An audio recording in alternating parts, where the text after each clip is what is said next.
Welcome back, ladies and gentlemen, to this afternoon session on Arctic climate action.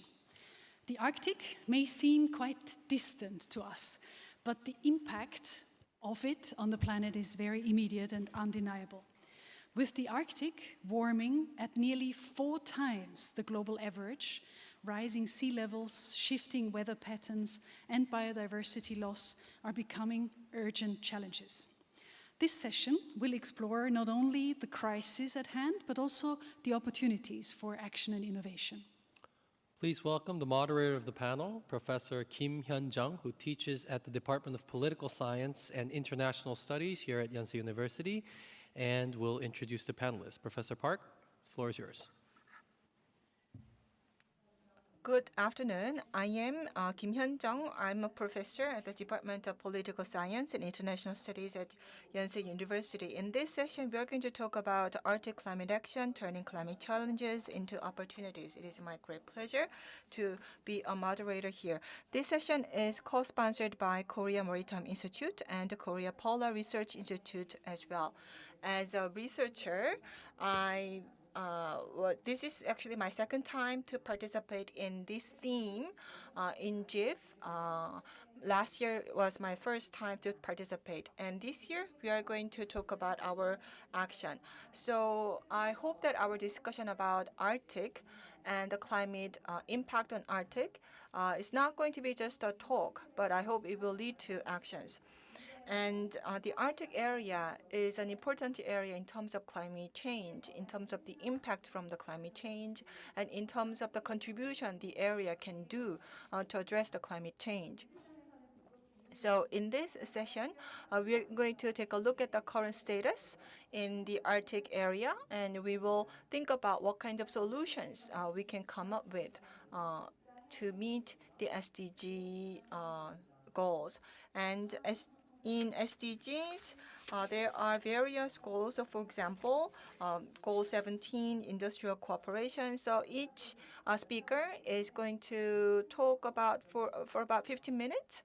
And then I would like to invite the first speaker. The first speaker is Professor Seung-gi Min of Pohang University of Science and Technology. Professor Min is going to show us some data and is going to talk about environmental impact. Hello, everyone. As was introduced, I am Seung-gi Min from Postec. I didn't know that this was going to be such a prestigious occasion, but thank you for the invitation. Today in my presentation, I'm going to talk about the current status of the climate crisis in the Arctic and what the outlook is going to be.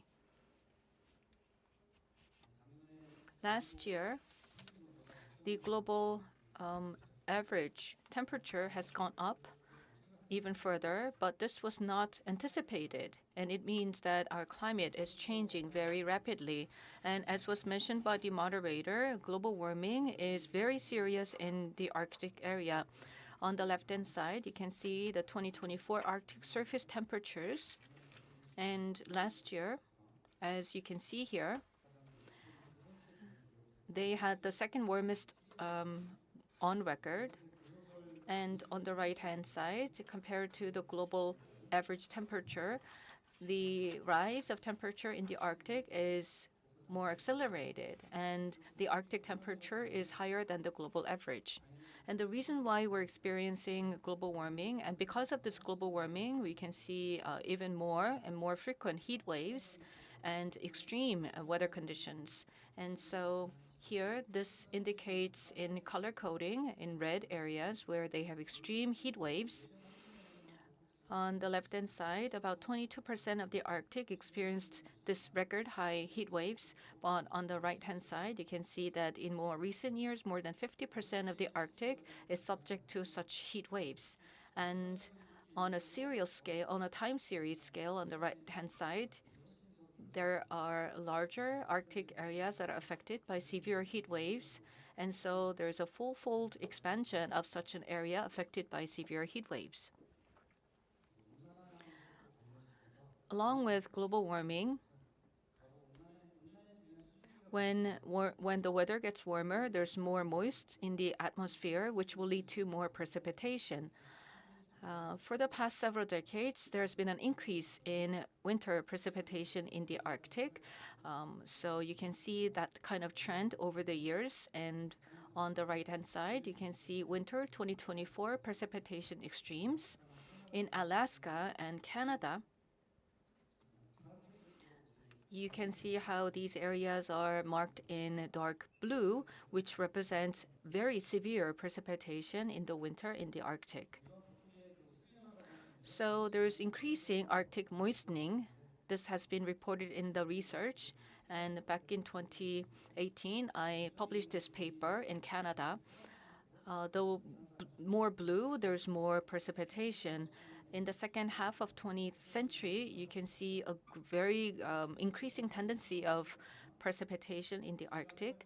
And when you do simulation with increased carbon emissions added to the simulation model, you will be able to see such precipitation.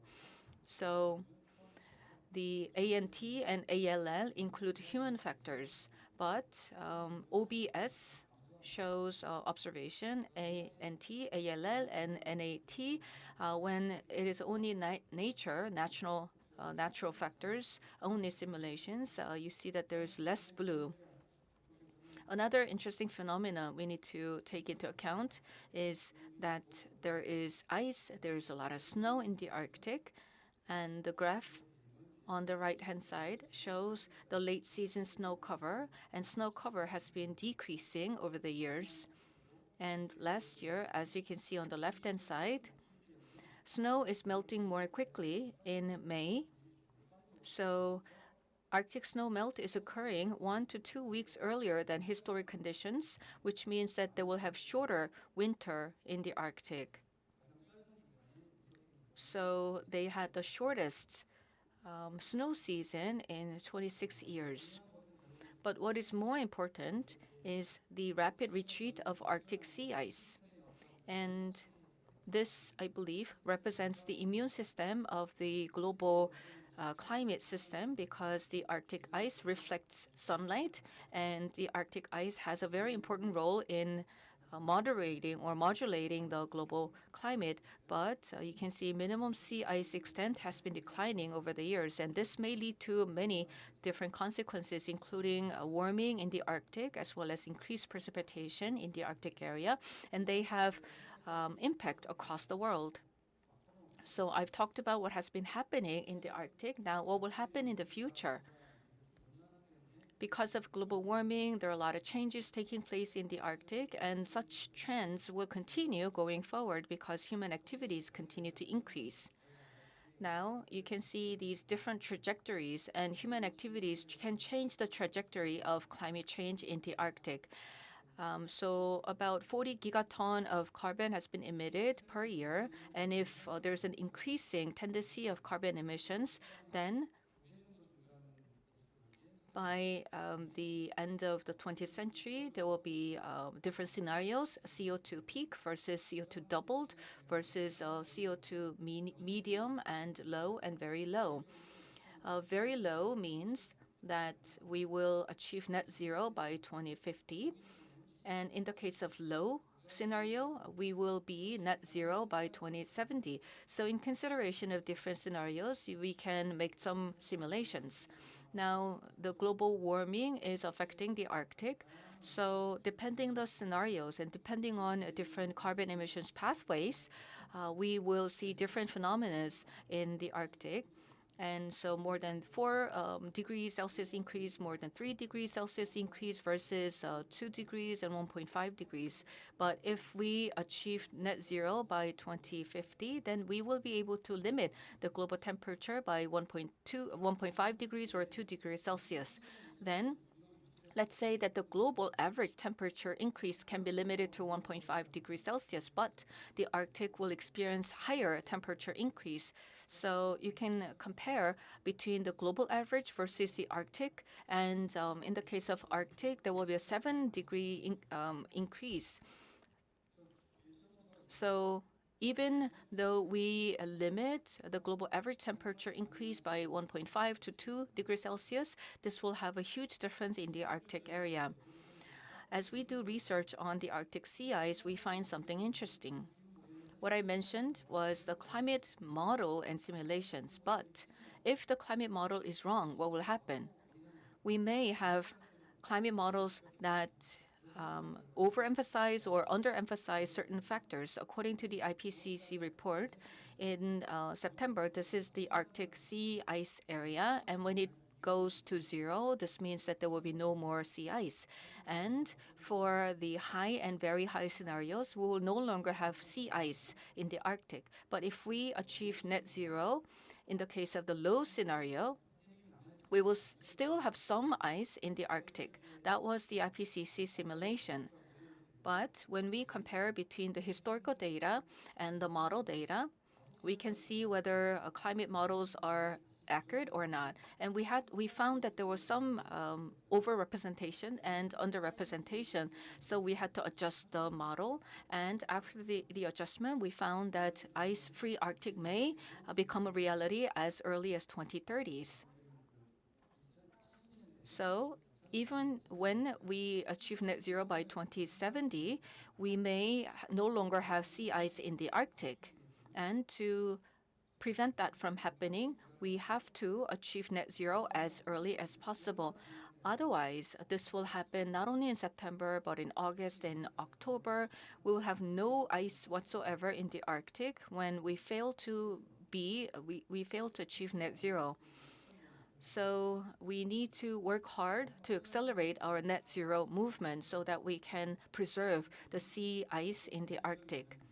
Now, let's talk about the global impacts of abrupt Arctic changes. When the sea ice melts, then there will be stagnation of airs, and this will lead to extreme weather situations like floods and wildfires, and this will lead to poor air quality. And with the no more sea ice in the Arctic, there will be faster thawing of the Siberian permafrost, which will lead to the release of methane and CO2.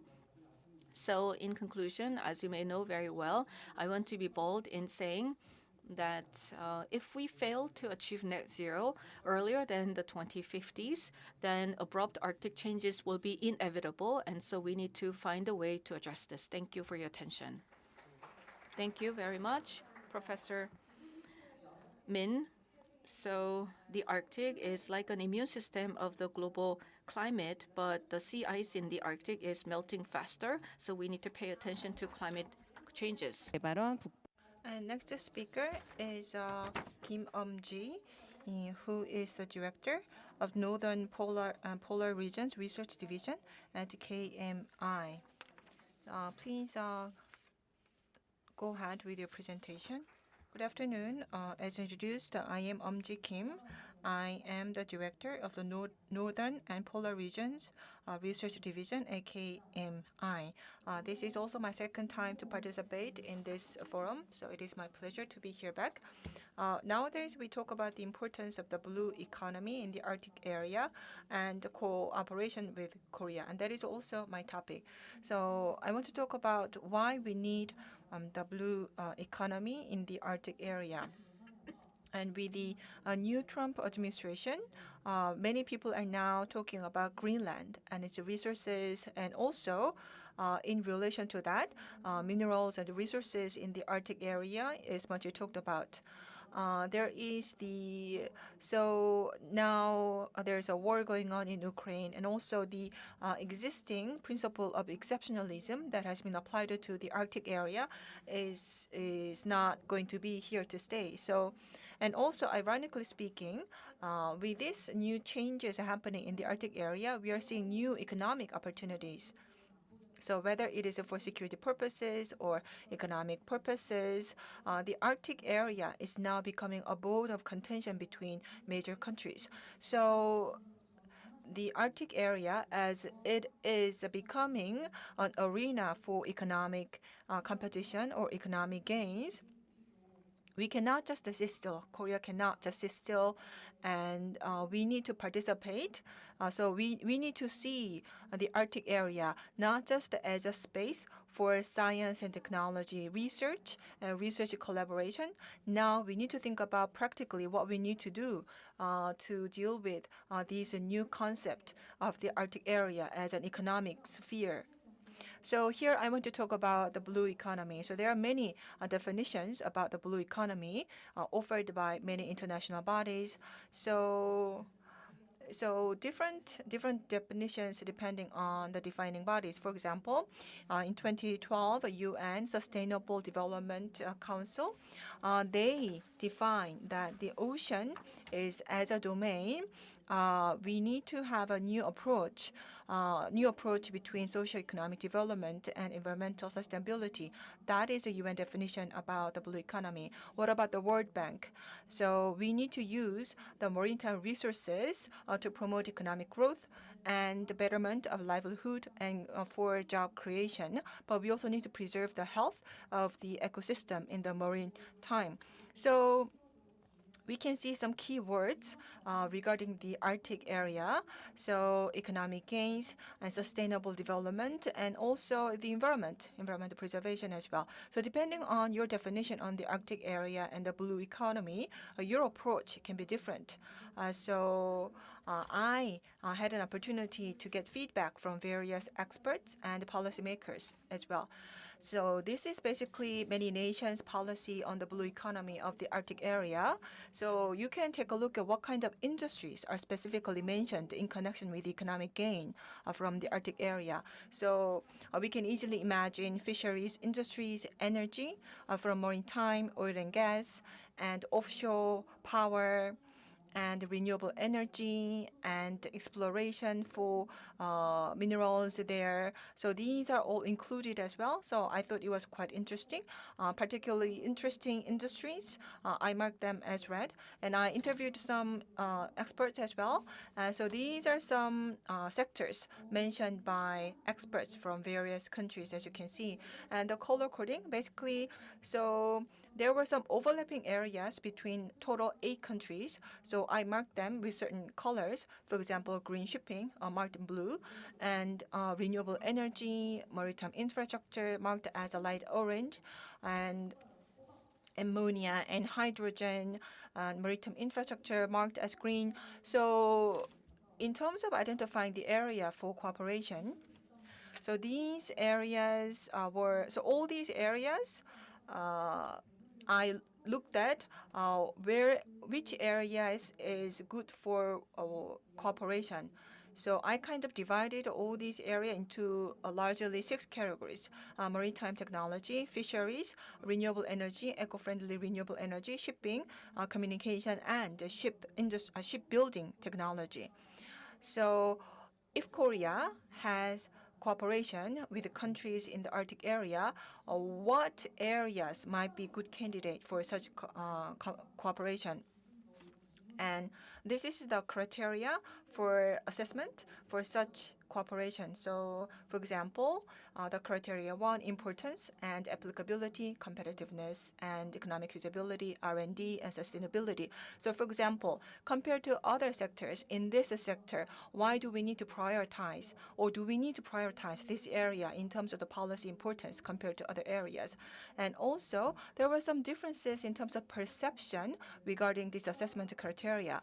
So, in these countries located near the Arctic area, for them, sustainability was much more important compared to the Koreans.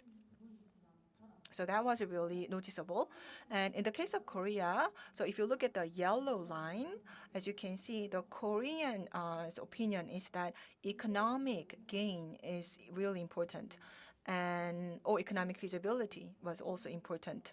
So that was an important criteria for Korea to pursue cooperation in the area of the Arctic region. But for countries located near the Arctic area, the sustainability was the most important criteria. So this kind of difference in perception can actually function as a barrier to the cooperation between countries, because otherwise, if we are not on the same page about cooperation for the Arctic area, sometimes it is even difficult to talk together. So so sometimes we need to understand why we have such a difference in perceptions. So we need to acknowledge that there is a difference, and we need to take the right approach to talk to each other and to bridge such perception. Next, again, difference in perception for cooperation areas. So in which area do you most desire to have cooperation with other countries? Again, we can see some difference between Korea and other countries located in the Arctic area. In Korea, the #1 area preferred for cooperation was shipbuilding.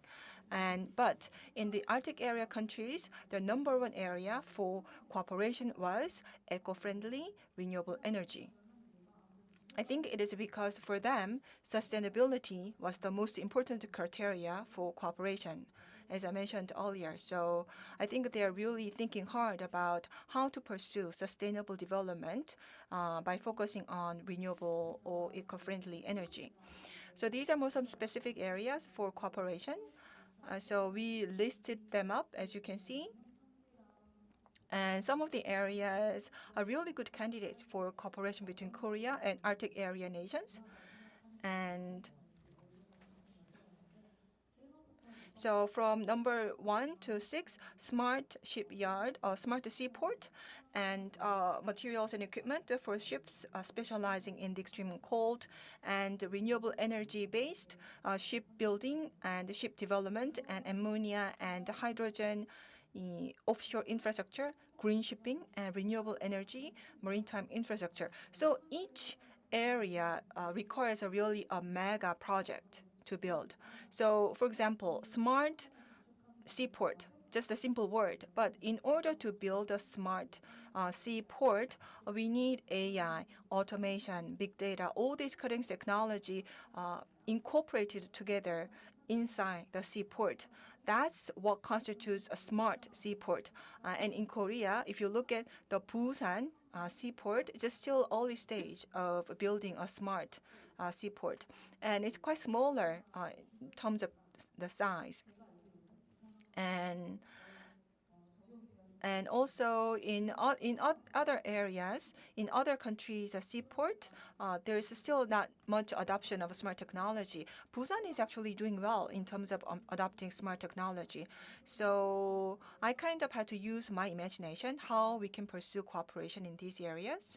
So the next is a kind of project ideas. So I had 3 packages for project ideas. So I will give you more detailed explanation about this on the next slide. So here, if you look at the blue and green and yellow lines, blue lines is about package #1. And so basically, eco-friendly ships are going to be used, and they are going to be fueled by eco-friendly energy. And these ships can travel through this northern passage. And so, for example, if we build eco-friendly ship, and if we can fuel that with eco-friendly energy, then basically we have a basic elements of a green shipping for the Arctic area. And even though ice is melting in this area, still it's a very special circumstances for a ship to navigate through. So we are going to need some specific ship technology or navigation technology. And in the yellow part, there is a hydrogen production plant. And right now, there is an effort being made to build offshore power plant in the Arctic area, for example, offshore wind power.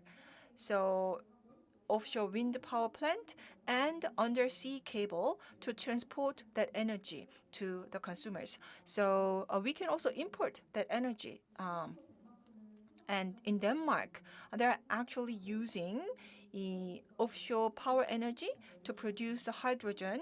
So they're building such a project to build eco-friendly energy. And similar project is also going on in Norway as well. And if you look at some national level development plan, producing green hydrogen and exporting it can be commonly found among many nations located near the Arctic area.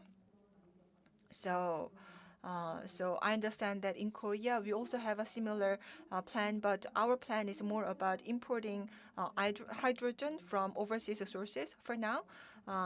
And so we also need infrastructure, for example, for communication. So we need to launch a really small-sized satellite. With this satellite up in the air, we can collect more data, and with this data can be shared on the platform for all the stakeholders who need to navigate through the Arctic Sea. So, for example, the sea tidal wave is now high or low. So, depending on the data, they can manage their navigation. And smart seaport, once a smart seaport is built in the Arctic area, then a lot of data is going to be generated by that seaport. So that data can be also shared through the data platform that I mentioned earlier, the data about this overall area. So many projects. So there can be many projects surrounding this area. It just takes a little bit of imagination. And how can we develop the Arctic area, and what kind of role can be played by Korea? So that was basically my presentation, and this is my last slide. So the cooperation for the blue economy in the Arctic area, it is not just about economic gain. It is also about sustainability, sustainable development of this area. And it can really lead to a new paradigm in terms of preserving the environment and also achieving sustainable development. So we need to think about both the economic benefit, also environmental benefits when we think about developing the Arctic area. With that, I'd like to end my presentation. Thank you very much. So you talked about a blueprint for Korea's collaboration with other countries in the Arctic area. So with that in mind, we can have a really active blueprint for blue economy. Let me introduce the third presenter, Ji Sun-sung, Assistant Professor at the Department of Global Governance Studies at the Korea National Diplomatic Academy. She's going to be talking about cooperation for sustainable development of the Arctic and the role of Korea. Please go ahead. Hello, everyone. As was introduced, I am Professor Ji Sun-sung at the Korea National Diplomatic Academy. I'd like to thank the organizers for inviting me to this forum. My research is focused on development cooperation, and you may wonder why I'm included in this panel. Well, one of the important agenda items for development, sustainable development, is of course SDGs, and many activities that Korea is performing are related to working groups for sustainable development. And I'm a part of the Korea National Diplomatic Academy, and we are an institution that is serving as a channel between the Korean government and various international working groups, and that is why I'm involved in this topic. I am not an expert, however, on this Arctic matter, so based on my understanding, even though I'm not a scholar on this particular topic, I like to show that someone like me can be interested in Arctic development like any of you in the audience. And so with that in mind, I'm going to give you an overview of the kinds of activities going on for sustainable Arctic development and the role of Korea. As was mentioned by the previous presenters, the importance of the Arctic is increasing. We are going through geopolitical situations and geopolitical challenges. In the past, the Arctic was considered to be a neutral zone. However, that's not the case any longer. And there are economic aspects of the Arctic. It is a very important region for economic reasons. And as was mentioned earlier, environmental and climate changes in the Arctic are having direct impacts on Korea's climate and Korea's environment, and also in terms of security, food security, and resources. The Arctic has a lot of potential. It can make important contributions. Now, as I mentioned, Korea is part of the Sustainable Development Working Group. We have the Arctic Council, and back in 2013, Korea became an observer. And under the council, there are 6 working groups, and the last one on the right-hand side is the Sustainable Development Working Group. You may be well aware of sustainability, and there are many aspects of sustainability and sustainable development. There are 17 SDGs, and Professor Kim mentioned that there are SDGs that are related to the environment, but also there are SDGs on poverty, food security, gender equality, and other matters. So the Sustainable Development Working Group not only covers environmental issues, but also other SDG topics. To give you more details, this working group was established in 1998. And as you can see from the name of this working group, the working group is in charge of making recommendations for sustainable development of the Arctic, and they're also concerned with protecting and improving the environment, economy, culture, and health of the indigenous communities in the Arctic. So there is a wide range of activities.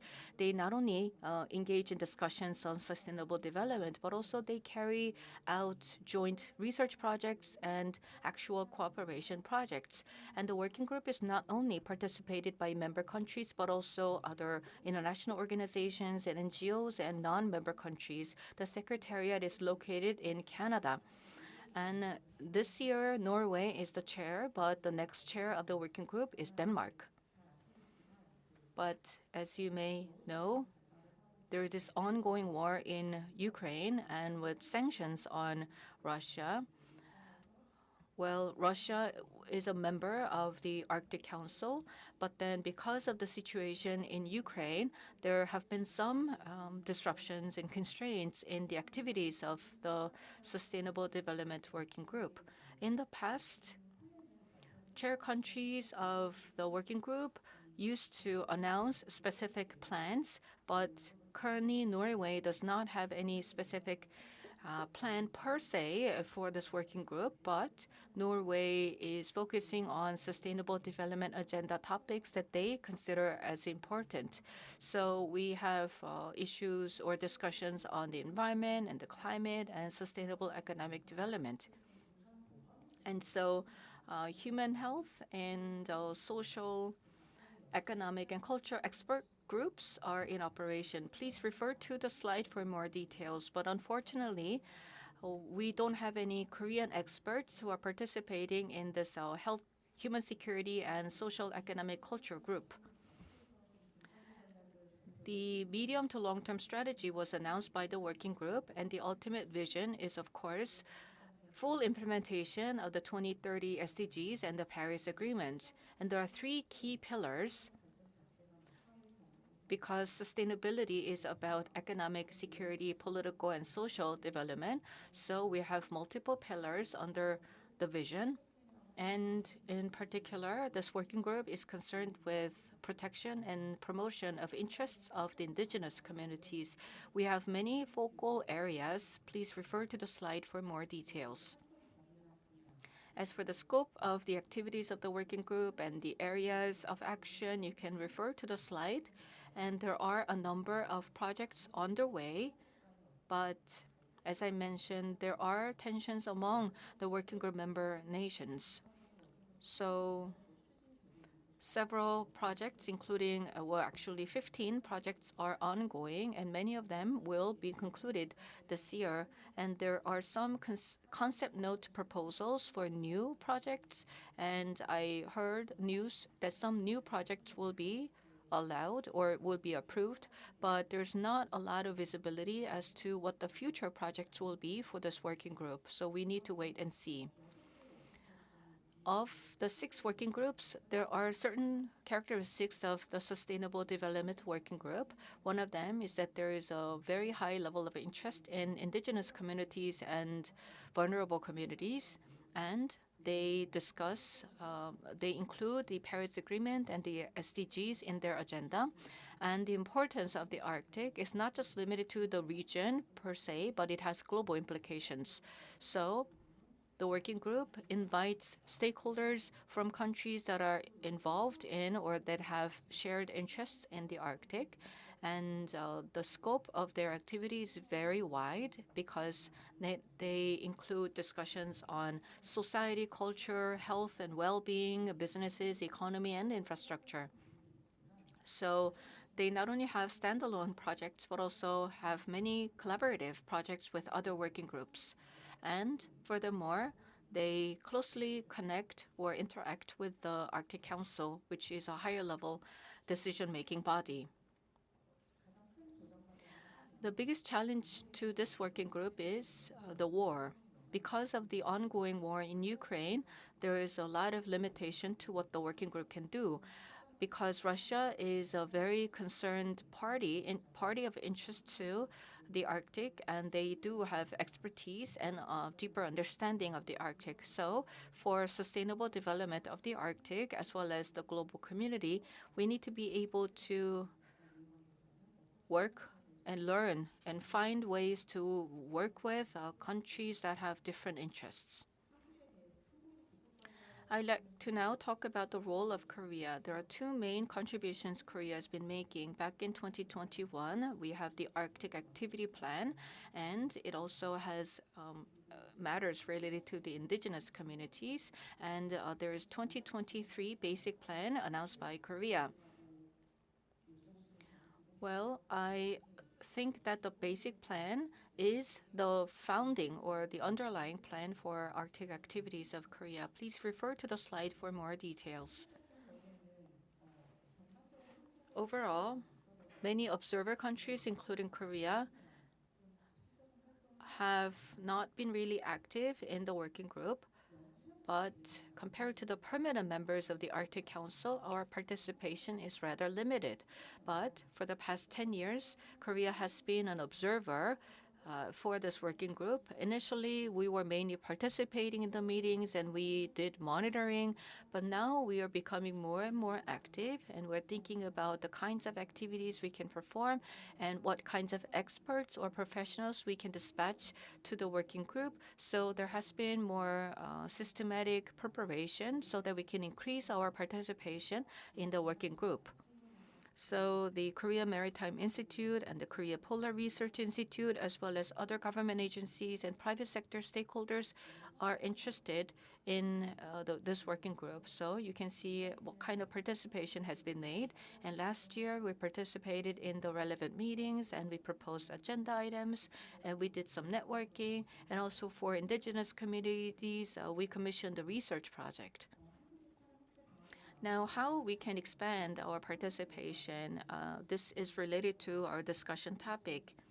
And what the slide represents is very much related to the theme of this forum.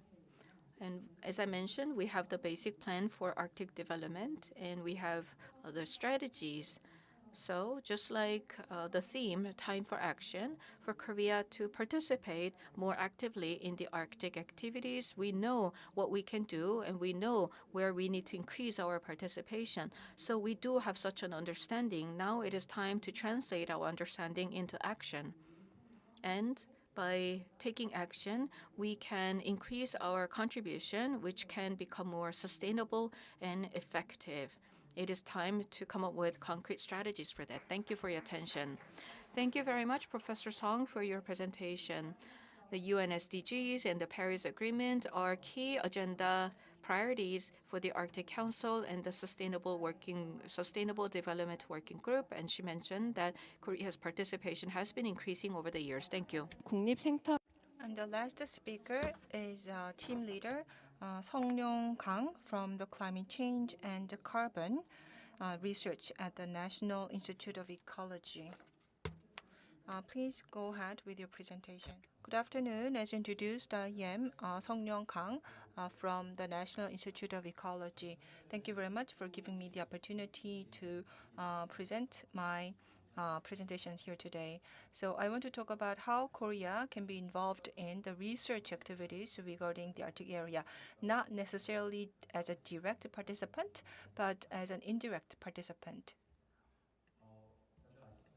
As many of you are well aware, not just the climate change, but biodiversity is also in a crisis.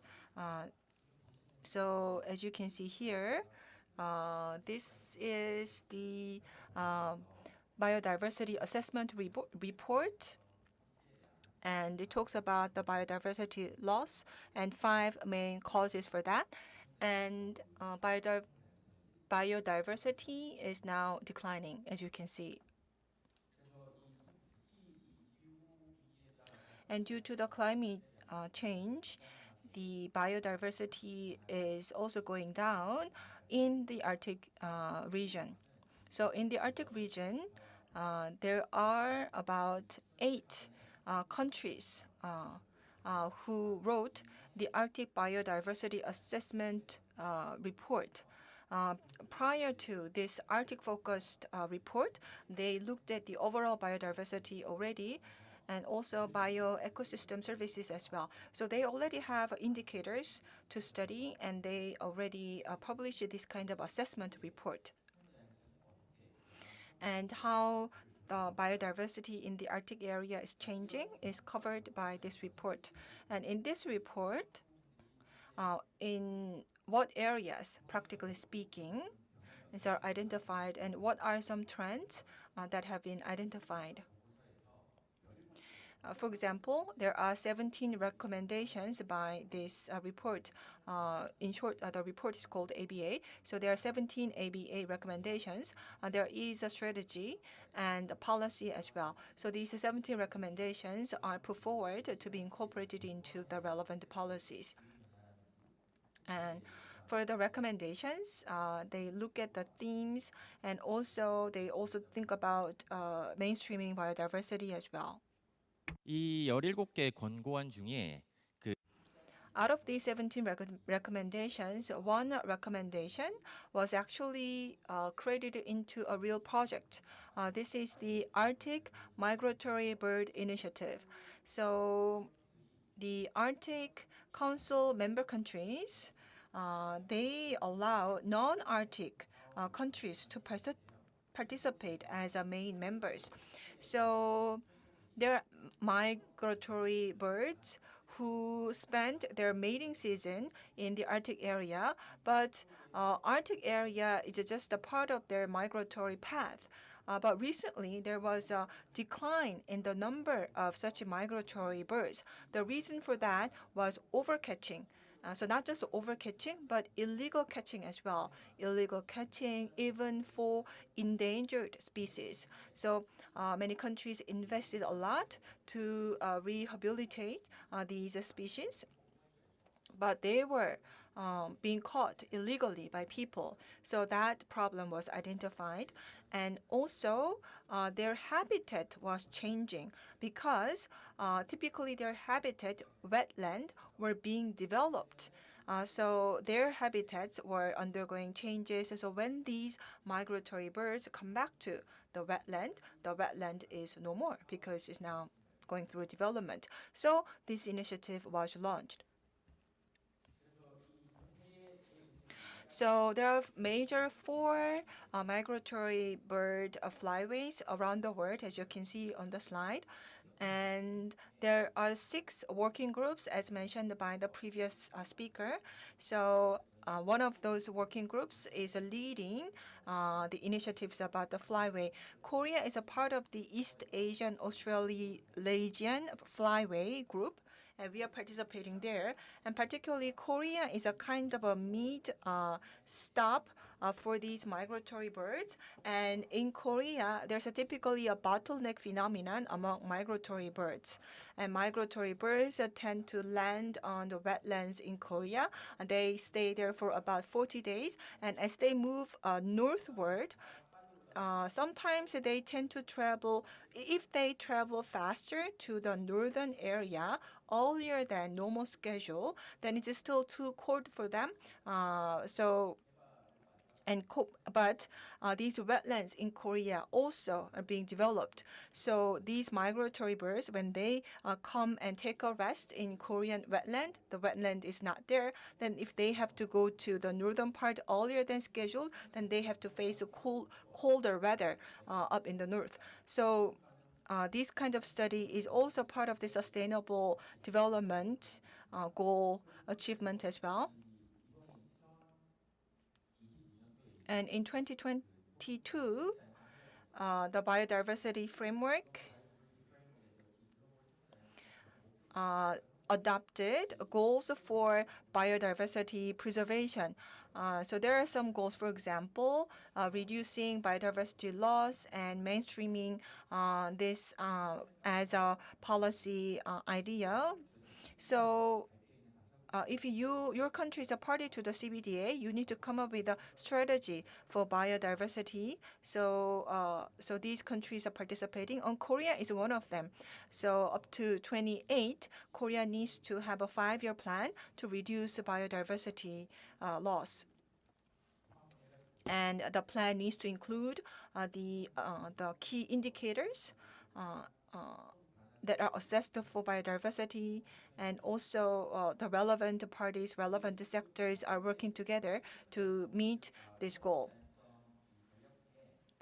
And if you look at the national strategy for biodiversity, from number 1 to 8, we are working with GDF as well. So, for example,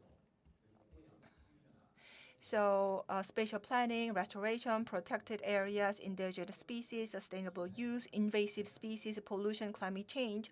So for these action targets, we assess the situation based on the indicator, and this assessment is done at the national level. And the color-coded parts are not adopted in Korea yet, but the relevant policy bodies are now reviewing whether Korea also needs to adopt them. And there is a red color watch list for ecosystem. So we believe that we need to look at the level of crisis in terms of the biodiversity as well. So according to the IUCN's standard, we look at biodiversity, and the Arctic area is a really hot spot for biodiversity issue. And Korea is also part of assessing the biodiversity loss in the Arctic area. And in these, there are major sites, as you can see, KBA sites. And the result is from last year's assessment. So we looked at about 20 areas in Korea. So once an area is designated as an important area for biodiversity loss, then every few years we need to assess that area. So some areas were designated in 2004 for the first time. So we had a new round of assessment of these areas last year. And so the result here is from that review. And also various indicators are linked to environmental factors. And environmental factors and some particular species, they are matched together. And they are all also made into indicators so that we can take a quantitative view on the situation. So for example, depending on the fish or invertebrate or amphibian or plant or insect or mammals and birds and plant. So depending on the species categories, out of these 8 categories, we kind of listed up all the indicators with professors of the field. So this year, we are going to use these indicators for more detailed assessment. And this is what I mentioned earlier. The Arctic Migratory Bird Initiative can be connected to this biodiversity assessment as well. So if you look at the migratory flyway, these areas, these biodiversity spots are really important areas, and by identifying this area as an important area for biodiversity loss, we have the effect of preserving an important place for migratory birds. So basically, these kind of indicators can function as a protective tools for these areas, and many companies can also participate. So we think very hard about how to bring in corporate participation. That is also part of the indicator assessment as well. So some companies, they want, for example, they can monitor the places where migratory birds come to rest, and with the help of the corporate actors, so we can also build up some data. Thank you very much for your presentation. So to preserve the biodiversity in the Arctic area, you are taking some concrete actions, particularly focusing on the migratory birds. And Korea's National Biodiversity Preservation Plan is also a part of the effort to preserve the Arctic biodiversity. Now we are going to have a Q&A session. So each speaker, if you can talk about some practical action items connecting your presentation and then SDGs, I'd like to ask questions to each presenter. First to Professor Min. You talked about the climate changes in the Arctic and the current status and future changes. Now, is there any action or any measure that we need to take to address this? Well, it's a very difficult question indeed, because it's very difficult to connect research with policy making. And as I was preparing for this presentation, I realized that when we make projections for climate change, we talk about average numbers and we talk about gradual changes. But the reality that we're experiencing is drastic changes, and there are high probabilities of such drastic changes. So I hope that policymakers will be mindful of these kinds of drastic changes that can happen, and I hope that they will be mindful of worst-case scenarios, because last year we had a very severe climate situation, and I believe that more and more severe climate situations will happen and with a higher probability. So I believe that policymakers should be prepared for worst-case scenarios. And for those who are in the government and who are policymakers and decision makers, and I hope that I urge them to consider very bad or worst case situations that can occur, and so that we can minimize damages. Thank you very much. So we need to be prepared for the worst case scenario in our policy making. Thank you. Next, to Director Kim Eum-ji. So you are pursuing various types of cooperation Korea can have for the Arctic area. Any specific cooperation idea you can share with us? So as Professor mentioned, this is a really tough question because we need to think about sustainability, economic development, environmental preservation. So we need to strike the right balance between these elements. Is it really possible? Personally, I think it is not possible, but we need to pursue that.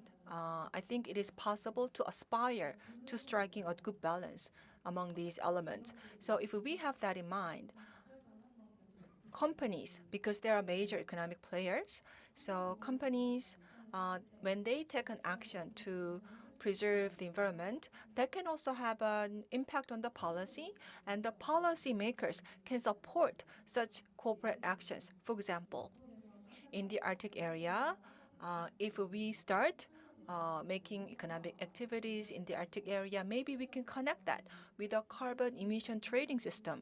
So companies can feel economic incentive to engage in eco-friendly activities in this area. So because corporations, they are for-profit organization, they need to make a profit. So we need to bear that in mind as well when we design policy support for their actions. Thank you very much. We need to think about economic feasibility and sustainable development as well. So Professor Min earlier used the term extreme thinking. Sometimes it takes extreme thinking to come up with the great ideas, to forge great action items. So thank you very much. Next, I'd like to ask a question to Professor Song. In terms of global Arctic development and governance, you shared with us your thoughts and some of the things that we have been doing. So any other thoughts or any other action that we need to take? Well, I would like to approach this from the perspective of actors. We have actors such as the government and civil society and what these actors can do to promote sustainable development. At the government level, because we are an observer country, our responsibility is to communicate more actively with other donor countries. In the medium to long term, we talk about SDGs, but SDGs deadline is 2030, and in 2027, a new Secretary General of the UN will be elected, and post-SDG discussions will start in earnest. Now we have health issues and climate issues and human rights issues surrounding the Arctic. And on these issues, there are divergent interests of the powerful countries. Now, in the next 2 to 3 years, what kind of directions we need to take in engaging in discussions on these next or post-SDG discussions so that we can have meaningful decisions made at the UN level for the Arctic. And for that to happen, we need to closely communicate with and consult with other relevant countries. And we may utilize our diplomatic missions, and we have the Arctic Forum that we have been holding on a regular basis. So we have these platforms and channels we can utilize to further our consultations with other countries. And in my presentation, I mentioned indigenous communities. In my research on development, we consider the importance of localization and local application. So you may consider maybe starting conversations on indigenous communities, and we can actually start direct communications with indigenous communities in the Arctic because locally designed solutions and measures are meaningful. So we can share our local actions with the indigenous communities so that we can share our experience. Thank you. So you mentioned what the government can do and what the civil society can do. 팀장님께 My last question goes to team leader Kang. So you talked about the kind of efforts we can make to preserve the biodiversity in the Arctic area, and what kind of specific actions can we take? Thank you very much for your question. Sustainable development. For this purpose, I think we need to build up a youth generation for the Arctic area, for example. So the Korea Polar Research Institute and the KMI, I understand they conduct some academic programs to that end. So young people need to participate. And once we educate people, then they can grow to be the leaders to work for this purpose. And also there is a working group, a Kapuk working group for biodiversity preservation in the Arctic area. We need to also connect that with the Arctic University as well. So biodiversity, so we can have a more sustainable related activities that can also contribute to preserving biodiversity. So you talked about educating the next generation leaders. We also have a youth forum planned during the forum session. So we hope you can enjoy the youth session as well. So we've been talking about what we can do to preserve the sustainability in the Arctic area. And we talked about various actors, government and civil society and the policymakers as well, and corporate actors as well, all need to work together to take concrete actions. Today's theme is time for action. So this year is really a good time to take action, and I encourage all of you to take concrete actions to preserve biodiversity in the Arctic area. With that, I'd like to end this session. Thank you very much. Thank you very much. Heard meaningful insights from Professor Kim and the participating panelists in this session. We'll have another 20-minute break now, so please stay with us, and we will resume at 15:20 with our next plenary session, this time on climate education, how we can bridge between the policies and the practices that we can actually perform. Right? Thank you, everyone, for attending this session, and I'll see you at 15:20.